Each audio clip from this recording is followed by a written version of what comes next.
All right, kind enough to give us a couple of minutes here to talk about former President Trump and all the legal cases that are going to be coming up over the next couple of months, maybe years, who knows?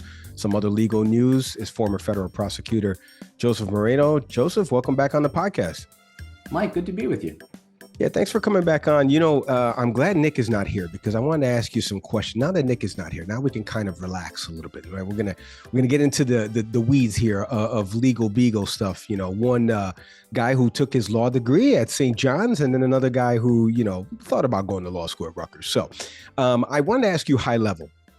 The former president, all of these cases. I'm going to play some sound for you in a little bit of something he said recently outside of the courthouse on one of these trials. But as a TV contributor now across BBC, CNN, whatever, are you feeling trumped out? And I ask this because, I get this question a lot. Nick and I get this question a lot in terms of what we do for our show. Now, our show is a little bit different. It's news commentary. We're talking about different issues. There's the war playing out in the Middle East and in Ukraine and stuff like that. So we have different people of all time. But then, like right now, there's like this quiet period in America, and the campaigns are slowly starting to ramp up. And then it's like, what else can you talk about? But I'm a little bit tired of talking about the former president, but he is running for the highest office in the land. As a legal analyst across these networks, are you trumped out at any point here? How do you feel about it all? Mike, it's funny you say that. There's definitely Trump fatigue syndrome here. I feel like we've talked about nothing else for the past going on 8 years now.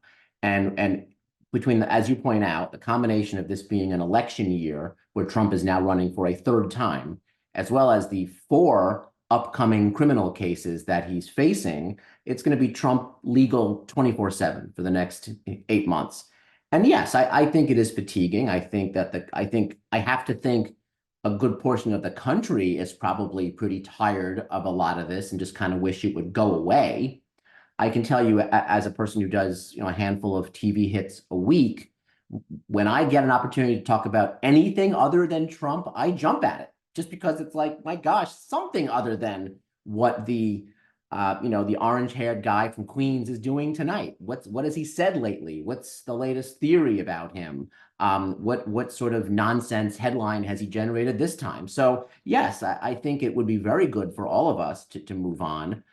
I don't think it's going to happen, unfortunately, anytime soon. But yes, I think like many others are definitely trumped out. Well, I sent you the rundown earlier. Get ready for like 6 questions on Trump coming up here. But no, I think there's people like me, I would say, that want to learn a little bit more about the cases themselves. Always been fascinated by the legal system and all of that. And so when you see these different jurisdictions, and then sometimes you see, wait a minute, went to the appellate court. I don't get it. I thought it was just, in the district court, and now it's moving over here. Do you get at least some enjoyment from at least explaining the bare bones legalities around it? Yes, I think it's always good to be an explainer and try to synthesize a lot of information that's out there and help people who are not attorneys, who are not regularly tuned into politics, to understand it in short amounts of time. And I do think that's satisfying, and it can be a lot of fun. For me, I also think it's important beyond just being an explainer to give a certain degree of opinion on kind of where things stand. And I think Trump he's very polarizing, right? I can't imagine anyone in recent history that people either love or hate more than Donald Trump. And I think when it comes to these legal cases, I think it's people are very quick to also go where their political leanings go. So if you really don't like Trump, you think these cases are fantastic and he should go to jail and he's a bad guy. And if you like Trump, you think it's all lawfare and it's all nonsense and it's just all being sort of unfairly piled on him. And I get some enjoyment out of saying it's not necessarily the legal analysis is not necessarily the political analysis. And I've given my thoughts on these cases against him. And let's say I kind of count five, the four criminal cases and the one civil case in New York by Attorney General Letitia James, which is concluded, but we're going to keep hearing about it on appeal.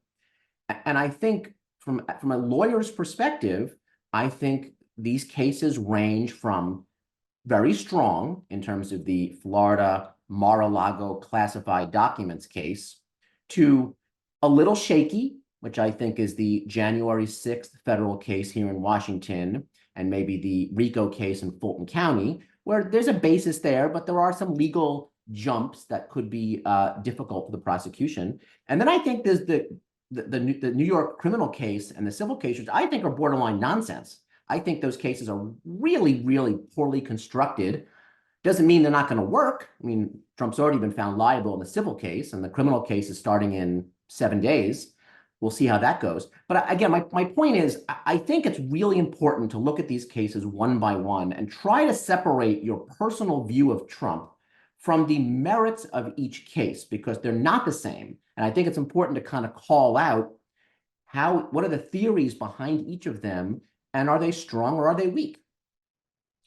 Joseph, you fed into all the follow-ups I was going to ask you, because you just broke down each of them. So now, and you gave the weakest to strongest, which are some of the same things that I've echoed as well on television. It's very tough for people to remove themselves from how they feel about the former president. So let's try to stay in that vein, because that's the purpose of Nick and I's show. It's why we started it. We really try to be the umpires in all of this in terms of calling balls and strikes and talking about the game from an analytical perspective. So I want to ask you, let's start first with the one that you kind of said about the January 6th stuff, because there was something that recently happened. Excuse me, no, let's go to the Mar-a-Lago classified documents first, because a federal judge recently in Florida denied the motion by the former president to dismiss the charges against him. So you think that this one is the strongest of the cases against him right now? So we'll go from strongest to mild to weakest. Why do you feel that it is the strongest? And then what about the Florida judge dismissing this? What's the latest that you can tell us and break down in that case?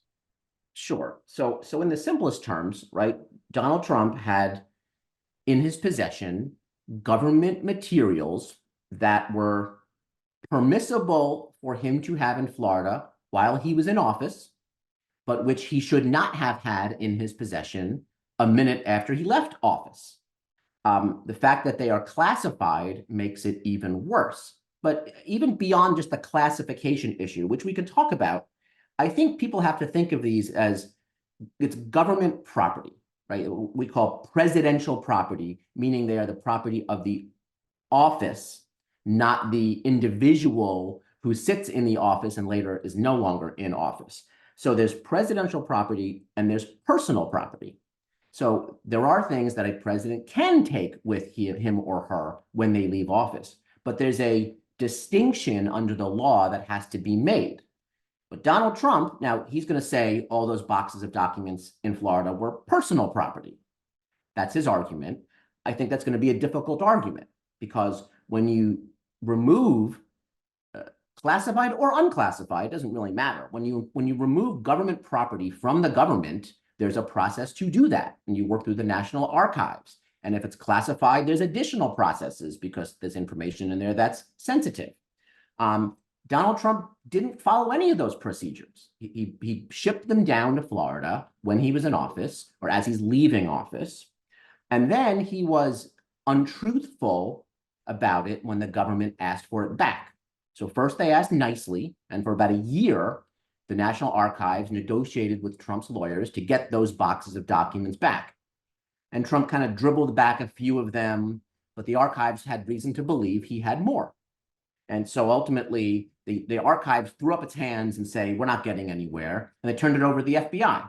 And the FBI, which has a little more heft, they don't have to just ask nicely. They can serve a subpoena and say, now we're telling you to give these documents back.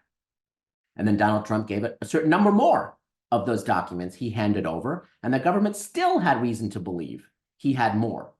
And only when they raided the compound did they find the remainder of the documents. So now, not only did he have government materials when he was out of office that he should not have had, but then there's the argument he also obstructed justice by lying to the FBI by saying he's handed over all those records when in fact he had kept some. And so that's the basics of the case. It doesn't sound complicated, but what does complicate it is the fact, one, that these documents were classified, and the president has a unique power to declassify documents. So there's going to be a whole fight in there about whether they were classified or whether Donald Trump declassified them. And there's all that going to go, that's going to have been a whole lot of back and forth there. Then there is the unique question also about this Presidential Records Act and whether or not what a president is or is not allowed to keep with him when he leaves office. And so that's what's kind of complicate the case. And that's what's raised some headlines in the last week about the latest before Judge Cannon down in Florida. But all that being said, the facts of the case are pretty straightforward. Again, Donald Trump had information, had documents he wasn't supposed to have. And when he was asked to turn them back in, the argument is he lied about it and didn't turn them over. So I don't see him having really good defenses to the case. I think he's going to try to argue the Presidential Records Act. I think it's a weak argument, and I think that it's going to fail. But it's never been used before because we've never had a president charged in a case like this, or any case for that matter. So that's going to cause some time. The fact that they're classified means there's a whole process they have to go through under something called the Classified Information Procedures Act just to get classified information into evidence. That takes a lot of time.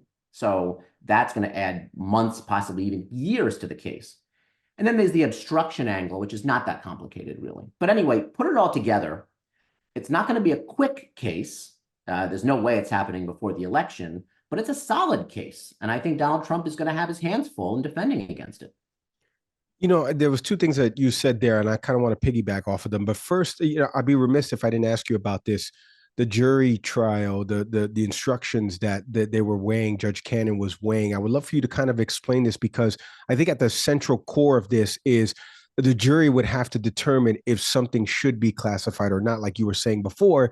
And that's kind of out of the purview of what a juror should do, because as people have told me, former FBI agents that handled espionage and espionage related crimes, it's like, hey, man, you don't work here. Like, you don't know what these documents are and the sensitivities around them.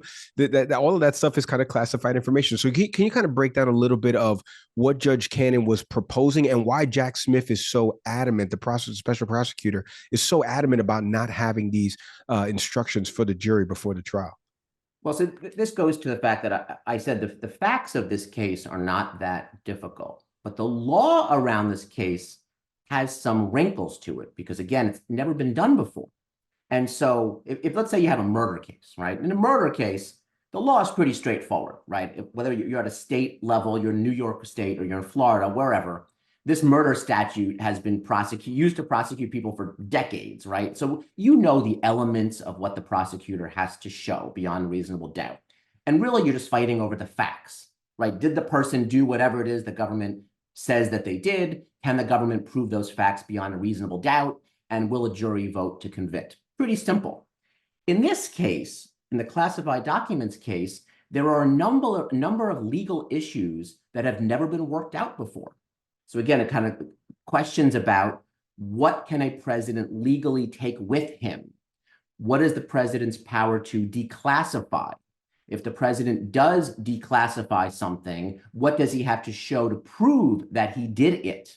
All of these legal issues that have to get worked out at the trial court level, which is pretty unusual because usually these things have been worked out, you know, long in advance, and all they're fighting about is the facts.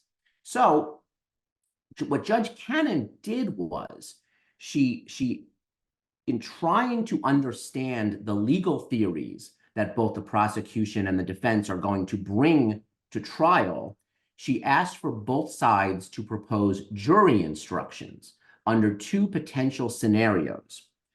The first one was the scenario of assuming the Presidential Records Act does apply here, and that a president has the ability to designate presidential property versus personal property that the president can take with him. The first instruction was if the jury is willing to determine if property is presidential versus personal, and that would hinge on whether the president is guilty or not guilty of violating the Espionage Act. And so that was the instruction to say, jurors, each one of you may need to make the determination of whether or not this was personal property or presidential property. And you would do that through testimony, right? The government would say, normally a president would do X, Y, and Z to designate something personal. You'd log it in an archive, you'd fill out this form, it would go through lawyers and so on. The prosecution is going to say, here, Trump didn't do any of that. And so he just kind of made up in his mind these things that are personal property. And he didn't follow any of the steps that he should have followed. So anyway, that's one jury instruction, the first one that Judge Cannon asked each side to propose. The second one is basically saying to the jury, if you find that these documents that Donald Trump had were in fact personal property, then the Presidential Record Act will apply. And basically, he'd have to be found not guilty. So Jack Smith is furious at both of these, right? The first one, it kind of puts this question that he doesn't believe the Presidential Records Act should even apply here. The first one is giving the jury the power to decide whether it applies. The second one, if the jury instruction is given, basically the case is dead, because if it's personal property, then Donald Trump can't be found to be liable for having improperly kept it. So Jack Smith did write a pretty searing response to the judge. He was respectful, but he was pretty adamant that he felt she was really off base in terms of bringing this Presidential Records Act into the analysis here. And I'm not trying to defend Judge Cannon. I have no idea, what kind of a jurist she is. I will say, though, she's dealing with a very complicated case that's never been worked through before.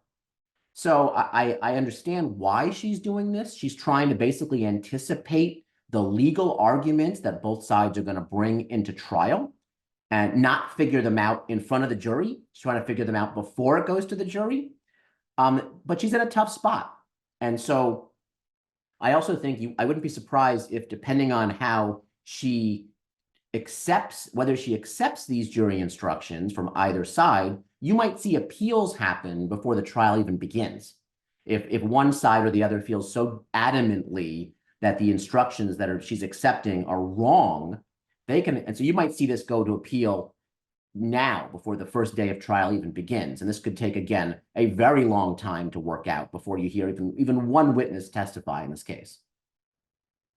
We had former Trump attorney Timothy Palatore on the program before. I wanted to play something for you here of something he said about the broken process of the National Archives and collecting documentation, because he was on the team trying to get Merrick Garland to not file charges in this. So take a listen to this. The thing that really jumped out at me about this report is I went back to to my own work in the Mar-a-Lago case, and we had written a letter to the House and Senate Intel committees, right towards the end, right before I left, where we did a deep analysis of how these documents got out of the White House to begin with.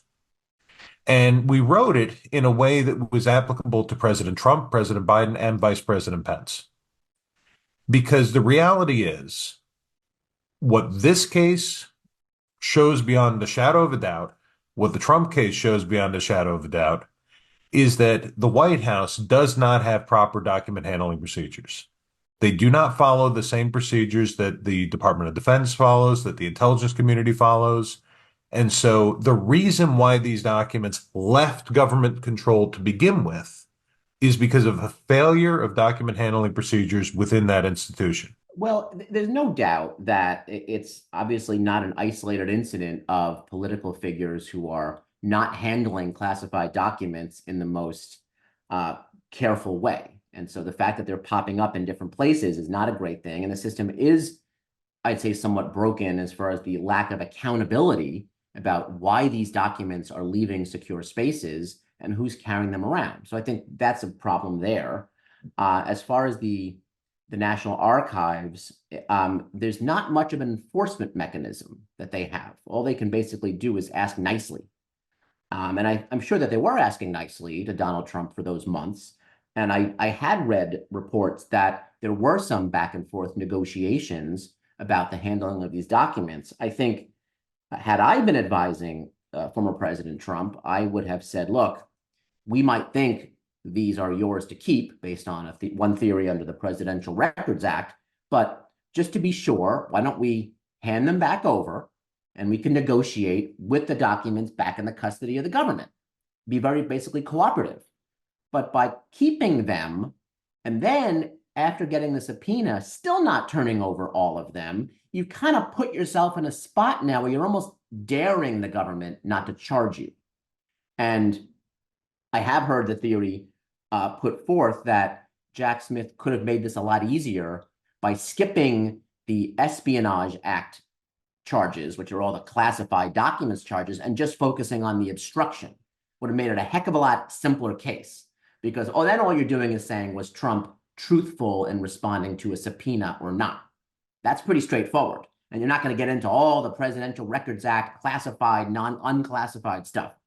But that's not the way they went. So, look, I have heard people say if Donald Trump had just cooperated, he would have gotten a pass. He would not have been prosecuted. Maybe, maybe that's the case. That cooperation does not negate the underlying crime.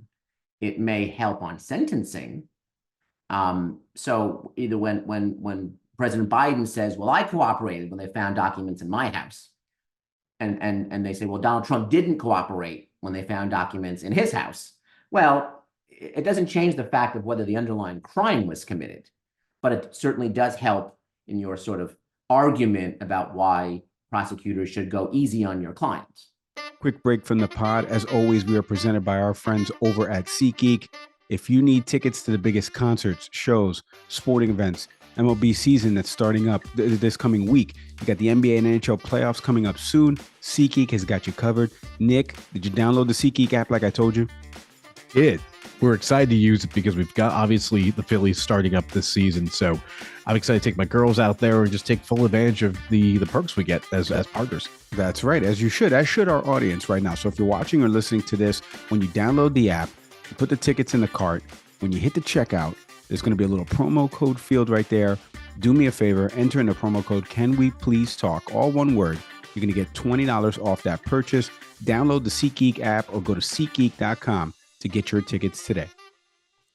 Let's shift now, because you gave a timeline at the beginning before about strongest, mid, as the kids like to say, Joseph, and then you had weakness. So let's go with the mid ones. I think I'm saying that correctly, by the way, for anybody under 21 that listens to this. So let's go with the mid one. What's happening in Georgia with District Attorney Fani Willis, over the last month or so, you and I haven't talked, but I have seen you on television commenting about this, and this improper, or at least the appearance of an improper relationship with a prosecutor that you help, appoint to this case, Nathan Wade, who happened to be her boyfriend, et cetera. All of this in this pretrial motion went down in Georgia. And now Nathan Wade, I believe, is not going to be working on the case anymore. Fani Willis is going to be taking a larger role in terms of the prosecution. What did you make of everything that's happening with the Georgia case? Because from what I've heard from other legal analysts, it's that Fani Willis should have never had brought this, because it's covered in some of Jack Smith's indictments in terms of, the charges that he's bringing. What do you make of the charges overall? Because you said it before about where they kind of lie in this timeline of what he's going through trial-wise. But then what'd you make of the spectacle of Fani Willis and the improper relationship in that motion? I think for this one, I think it's, again, important to look at the sort of dramatic developments we've learned in the last few months about Fani Willis and Nathan Wade, separate from the quality of the case. And I think they're two different things. I think her relationship with her chief prosecutor was an unfortunate, unforced error.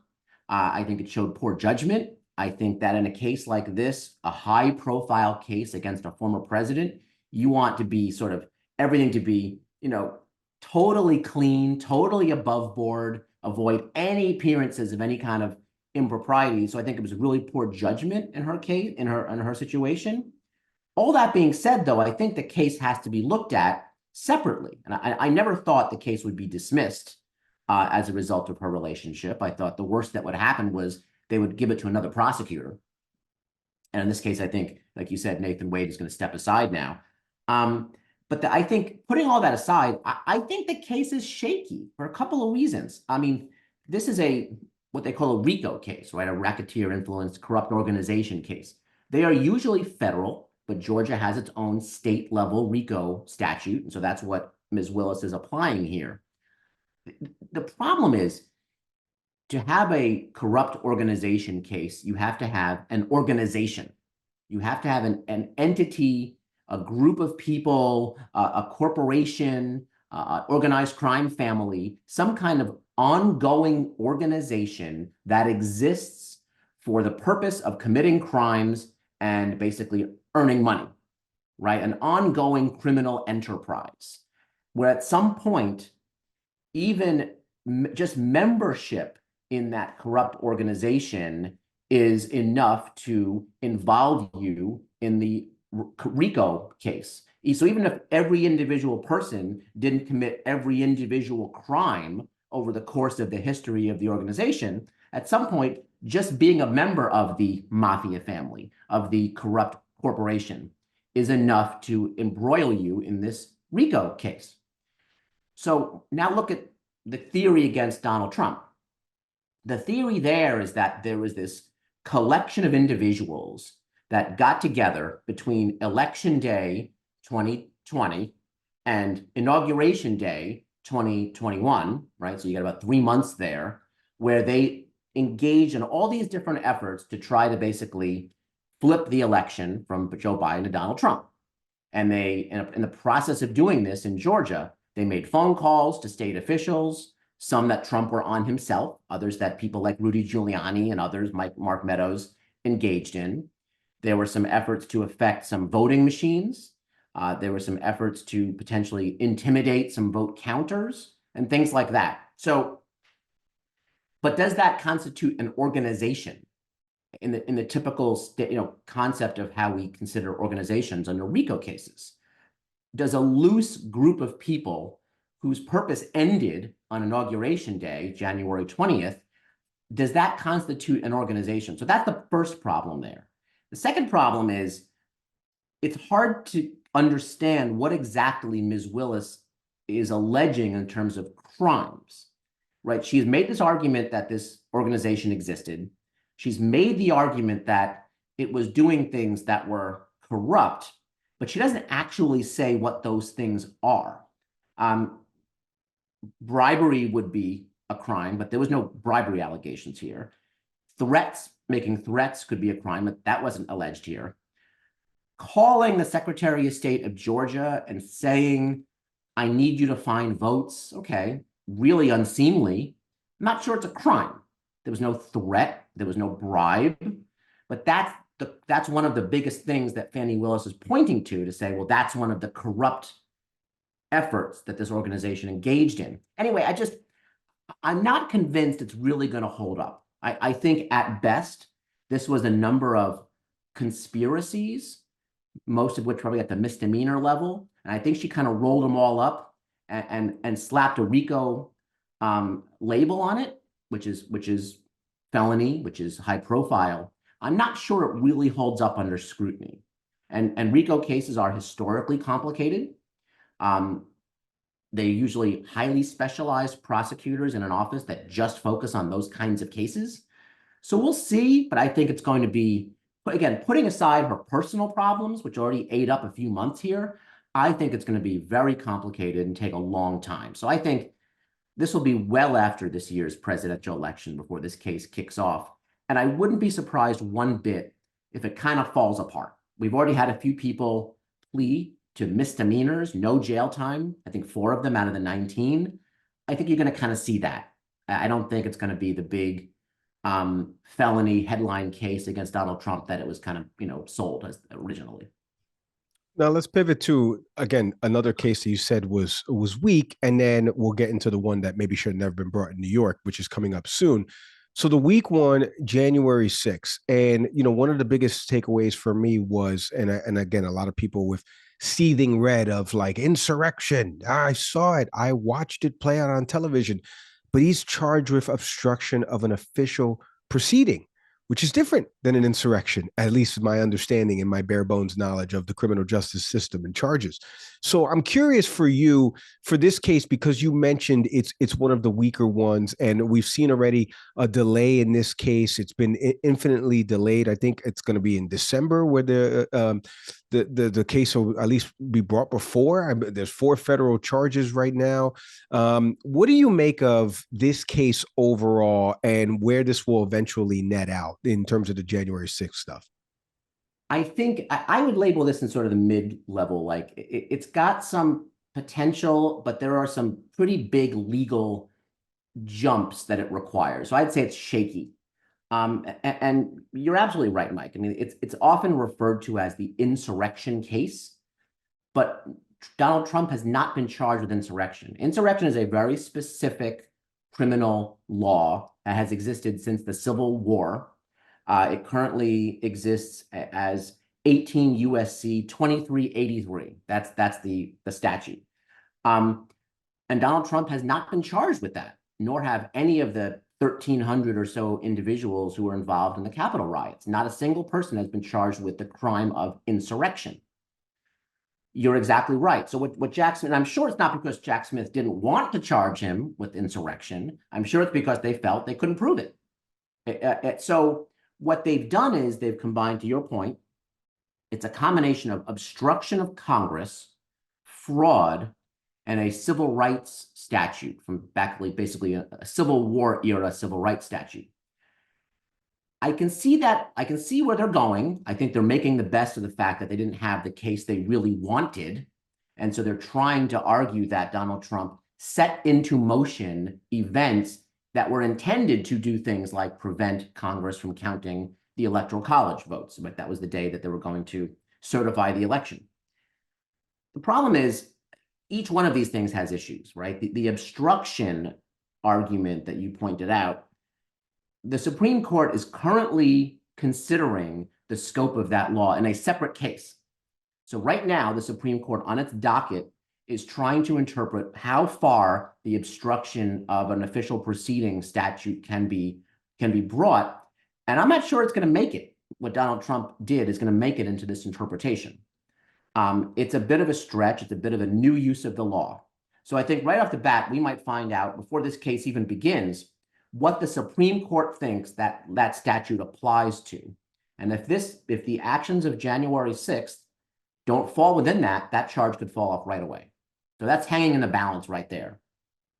Then you have the fraud allegation, which is basically that Donald Trump tried to defraud Congress by, again, impeding its efforts, impeding the truthful counting of the Electoral College votes. The problem there is that the Supreme Court has already held that the fraud statutes only apply to financial fraud. And this is not a financial fraud case. There's no financial aspect to this case. So that's a problem. And I expect that's going to be bitterly fought over. But that's a Supreme Court precedent just from a couple of years ago. I was surprised that Jack Smith brought that charge knowing that that case had just been decided, I think, just in 2021. So that's going to be a fighting point. And then the last one are these civil rights laws basically passed to fight against Ku Klux Klan efforts after the Civil War. The law is intended to prosecute people who prevent voters from going to the polls. But that's not what happened here. The argument is, the argument here was the effort was to prevent people's votes from being counted, the votes that had already been made several months prior. It might work. It's never been tried before. So in each of these three, if you take each of the three legal theories here, maybe Jack Smith maybe they all go his way, and then the trial proceeds and we see actually how it plays out. But I can see in all three cases, there's some questions whether they survive as charged. And so I think, again, this is going to be a long process where at least two of these arguments will go to the Supreme Court before, again, the trial can even start. You know, the through line that I'm taking away from this, and you don't have to answer, but it's more of like, it's never been tried before. We've never been here before. Like there's a lot of that in terms of it. And I'm glad you're here to explain a lot of it. All right, I want to get into the week one because I want to play something. It ties in perfectly because earlier this afternoon, in the New York case that's going to be happening, the criminal trial against the former president that's set to start next week, depending upon when you're listening to this recording. And so his lawyers for the former president, they tried, emergency delay of the criminal trial. It was denied by a judge. And again, they were trying to do it because they said an impartial jury cannot be selected right now based on the prejudicial pretrial publicity. Alliteration aside, I wanted to ask you, because some of that publicity is because of the former president going out there and saying things like this. But a crooked New York State judge just ruled that I have to pay a fine of $355 million for having built a perfect company. Great cash, great buildings, great everything.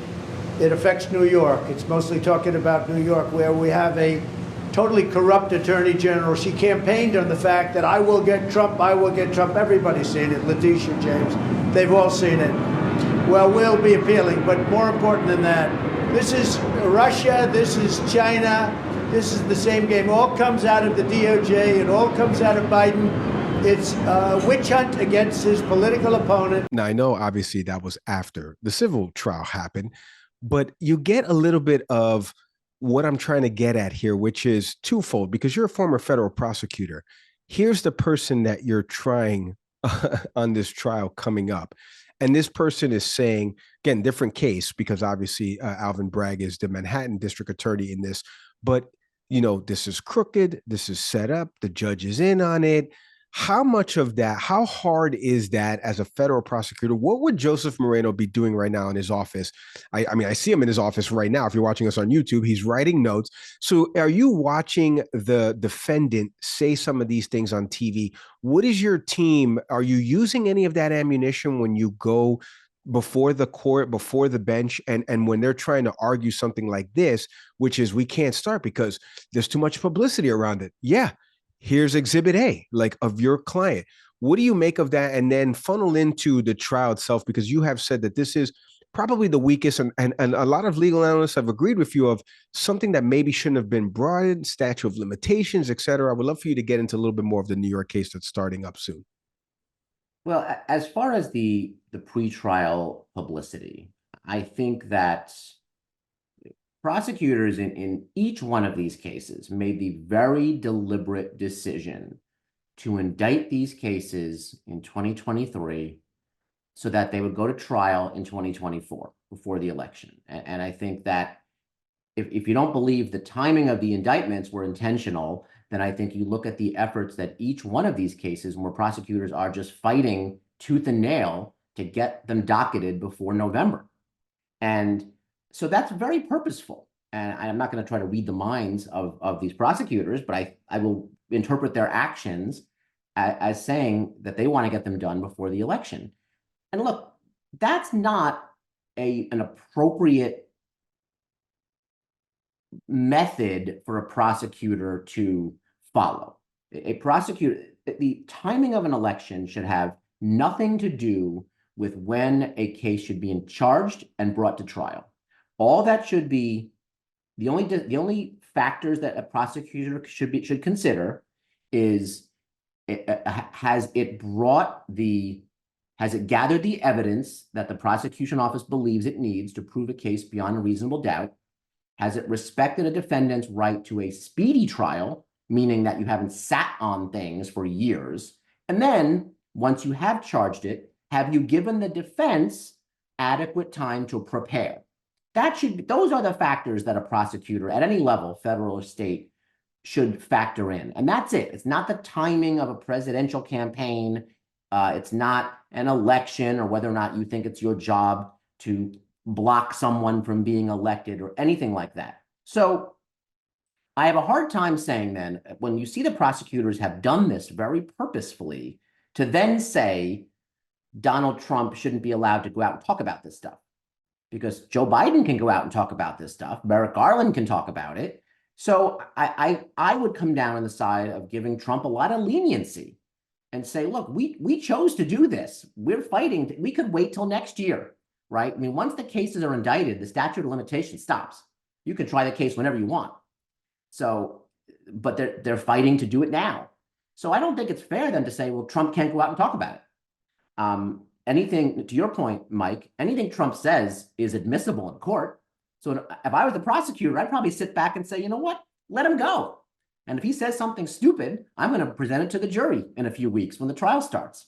So I think these gag orders, I think the complaining about what he's saying, it really cuts into First Amendment concerns. It really cuts into blurring the line between law and politics. So to answer your question in a long-winded way, if I were these prosecutors, I would not have rushed these trials before an election, and I would not now try to hamstring Donald Trump, which is probably a lost cause anyway. He's going to do what he wants to do. I would sit back, I would build my case, and I would let him kind of, go off and do his thing. And if he gets out of line, I would raise it before the jury and make sure that they hear it. Yeah. And in the New York case that's about to start this coming week, why do you think it's still, and again, we've heard this again, we've had other former DOJ prosecutors on, criminal defense attorneys. We've heard this refrain over and over that this is the weakest, but it was the one that was brought first. Was it brought first because it's so weak that the prosecutor in this case felt like they could get something before, the November election? What's your read on, and why is it the weakest of the cases? Or why would Joseph Moreno not have brought this case against the former president? So first off, the facts underlying this case are old. This is the Stormy Daniels hush money payments case, right? The underlying transactions that Alvin Bragg is alleging were criminal occurred in late 2016 and early 2017, right? Regarding the 2016 election. That's 8 years ago now. That's 7 years before this case was indicted. So right off the bat, you have to say, okay, why did Alvin Bragg wait 7 years to indict this case and then do it a year before election? So right off the bat, that should kind of make you scratch your head and say, well, what's going on here? Okay. And then the other question is, well, how did Alvin Bragg get past a 5-year statute of limitations if this case is now going on 7 years, right, before it was charged? And so that also requires some very, very creative legal theory, which also, I think is really kind of weak. What Alvin Bragg has done is he's taken a case with alleged accounting irregularities in a private company, which is a 2-year statute of limitations misdemeanor, and he's tied it to a felony theory that if the misdemeanor accounting fraud was done with the intent of covering up another crime, that makes it a felony. And then when he was asked, well, what's the other crime that Donald Trump is supposed to have intended to commit by virtue of the accounting irregularities, Bragg's answer was campaign finance violations, right? The idea was that he hid the nature of the hush money payments. He camouflaged them in his accounting records because he didn't want them to show up as campaign expenditures, as in like he donated his own money for purposes of getting elected. And that's why he hid the payments to Stormy Daniels. The problem is campaign finance is a federal crime. So Alvin Bragg has not only now had this very creative method of trying to bootstrap felony charges onto what really should be a misdemeanor, but then he's coupling state accounting laws with federal campaign finance laws. Very, very creative, unimaginable. This would have been brought against anyone other than Donald Trump. And I'll add, federal prosecutors in the Southern District of New York, they looked at this case years ago for potential campaign finance violations, and they passed on it. And if anyone was going to charge this case as a federal campaign finance violation, it should be federal prosecutors, because they're the ones who enforce federal law. So the timing of it, the creative nature of it, the doing all he can to convert what at best should be a slap on the wrist misdemeanor accounting violation into a 34 felony count indictment, which, by the way, also, you're not supposed to, as a prosecutor, this is an aside, you're not supposed to overcharge. So you're not supposed to take a felony and then break it up to make it look like it's many charges. And what Alvin Bragg has done here is he has charged each entry in the accounting books as an individual felony. So, and it's 2 for each one.